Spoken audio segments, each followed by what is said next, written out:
마지막 시대를 살아가는 저와 여러분들에게 가장 중요한 것은 회개라고 생각합니다. 회개, 히브리어 슈브는 돌아서다, 방향을 바꾸다, 하나님께로 돌아가는 것. 또 헬라어 메타 노이아는 생각을 바꾸다, 마음을 새롭게 하다는 그런 뜻입니다. 그러니까 이것은 겉보다 내면의 그 근본적인 전환을 뜻합니다.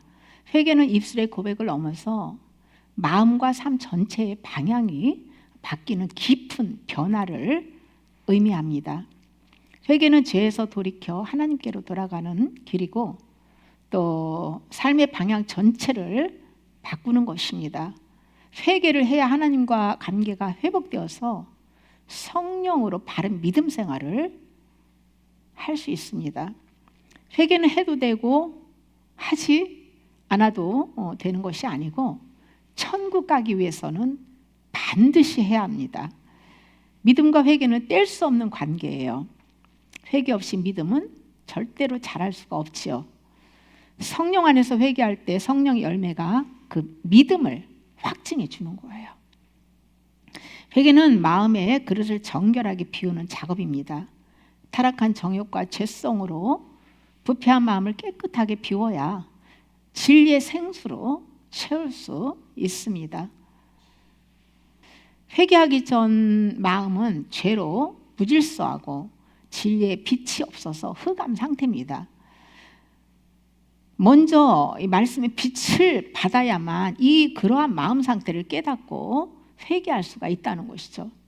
율법의 말씀을 레마로 받고 죄를 깨달아야 회개할 수 있다는 거예요. 사도행전 17장 30절에서 31절입니다. 알지 못하던 시대에는 하나님이 간과하셨거니와 이제는 어디든지 사람에게 다 명하사 회개하라 하셨으니 이는 정하신 사람으로 하여금 천하를 공의로 심판할 날을 작정하시고 이에 그를 죽은 자 가운데서 다시 살리신 것으로 모든 사람에게 믿을 만한 증거를 주셨음이니라 하니라. 아멘. 사람들이 예수님을 알지 못했을 때는요, 회개할 수 없기 때문에 우상 숭배와 온갖 죄 속에 살아도 하나님께서 정한 때까지 그냥 놔두신다는 거예요. 그러나 이제는 예수님이 십자가에 죽으시고 부활하시고 성령을 보내주셨기 때문에 더 이상 그대로 보고 계시지는 않는다는 것입니다. 그러므로 예수님을 믿고 마음과 삶의 방향을 하나님께로 돌리는 회개를 하라고 명하십니다. 우리 역시 예수님을 몰랐을 때는 영이 죽은 자였기 때문에 죄를 깨닫고 회개할 수가 없었죠. 그러나 이제는 예수님을 믿고 성령을 마음에 모시고 살기 때문에 회개해야 한다는 것이죠. 회개하지 않으면 심판을 받게 됩니다. 하나님이 이미 공정하게 심판하실 날을 정해 두셨고 그날에 예수님을 통해서 심판하실 것입니다. 우리 인생은 이 세상에서 끝나는 것이 아니라 반드시 하나님의 심판대 앞에 서야 합니다.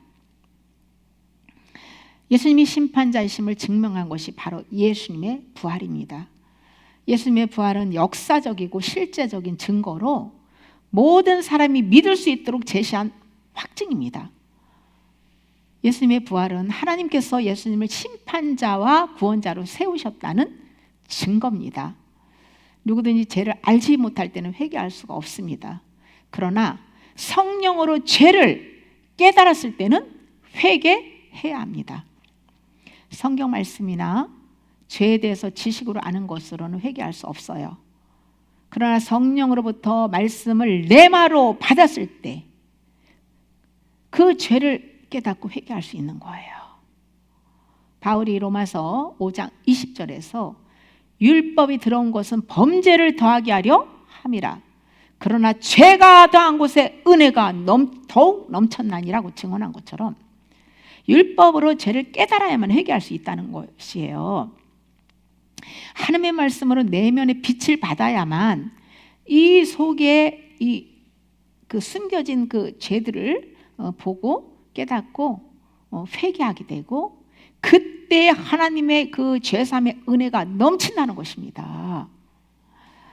말씀을 모르고 내면의 죄를 깨닫지 못하는 사람에게 죄를 회개하라고 해봤자 그 영혼이 상처만 받고요.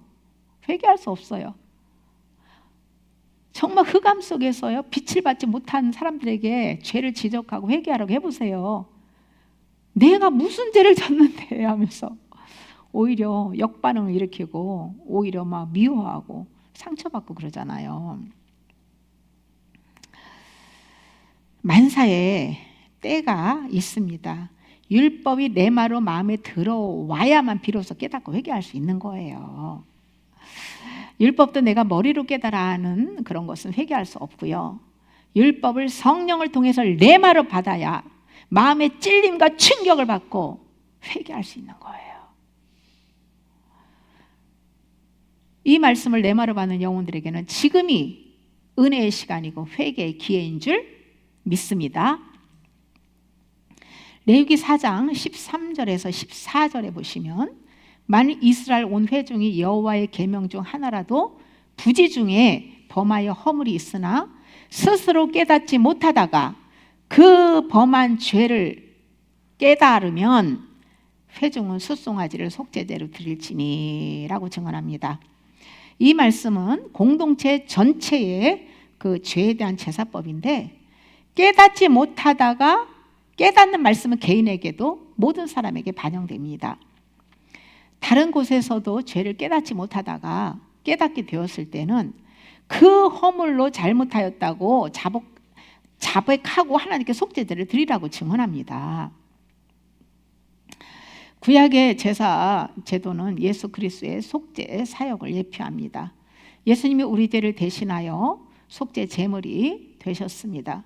우리는 짐승의 피 대신 성령으로 죄를 회개하여 예수님의 피로 제사함 받는 은혜를 누려야 합니다. 구약의 속죄 제물은 예수 그리스도의 희생을 미리 보여주는 그림자였지요. 그러나 실제 예수님은 단 한 번의 완전한 속죄 제물로 그 속죄 제사를 드려서 택한 백성들의 죄를 사하기 위해서 십자가에서 피 흘리시고 속죄 제사를 완성해 주셨잖아요. 속죄제는 예수님께서 이미 드려주셨기 때문에 우리가 그 은혜를 믿고 반응하면 됩니다. 내가 다시 내 힘으로 내가 죄를 용서받기 위해서 무엇을 하려고 하는 게 아니에요.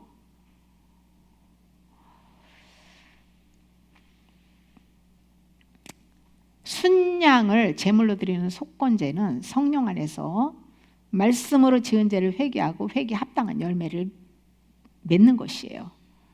성령은 불과 물로 역사를 하는데요. 말씀의 생수로 죄를 자백할 때 깨끗이 마음과 행실을 씻어주시고 또 내려놓는 믿음의 반응을 할 때 불로 그 물로 씻어지지 않는 죄의 근원들, 그것은 불로 죄와 어둠을 소멸시켜 주신다는 것이죠. 말씀 소리로 죄를 자백하여 물로 씻는 것에서 우리는 멈추지 말고 용기 있게 죄와 우상을 버리는 반응을 해서 성령의 불로 근원이 태워져야만 근본적인 변화가 찾아옵니다. 속건제의 목적이 죄로 인해 하나님과 사람에게 끼치는 손해를 배상하는 속죄하는 제사인데요. 하나님의 성물을 잘못 사용했을 때와 이웃에게 손해를 끼친 뒤에 그 사실을 감추었다가 후에 깨달았을 때 그때 회개할 때는요 보상이 따른다는 거예요. 그러니까 잘못한 내가 액수에서 그 20%를 추가로 보상하고 5분의 1이죠. 20%를 추가로 보상하고 순양으로 제사를 드리라고 말씀하고 있어요. 순양은 예수님을 상징하고 죄를 지었을 때는 그에 따른 대가 지불이 따른다는 것을 교훈합니다.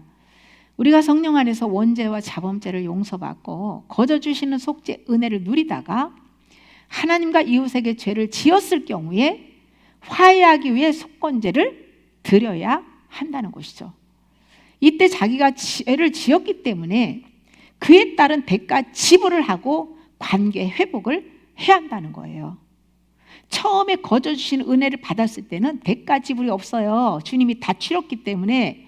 그런데 그 은혜를 받았음에도 불구하고 하나님 뜻대로 살지 않고 내 마음대로 내 뜻대로 삶을 해서 엎어지고 넘어지고 범죄한 거에 대해서는 대가 지불이 따른다는 것이에요.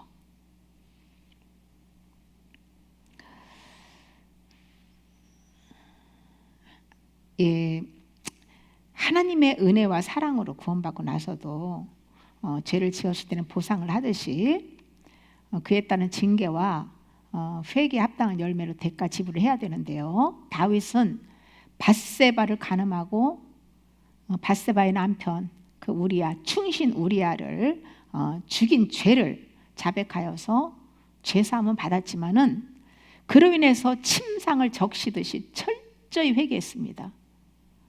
그러나 그 회개로 끝나는 것이 아니라 하나님께서는 자식들을 통해서 심은 죄를 톡톡히 거두는 대가 지불을 하게 했어요.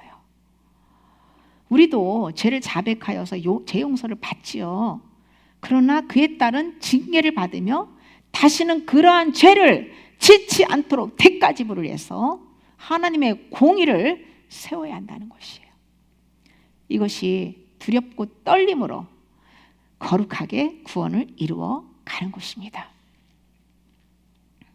둘째, 회개는 주님 품 안으로 돌아가는 것입니다.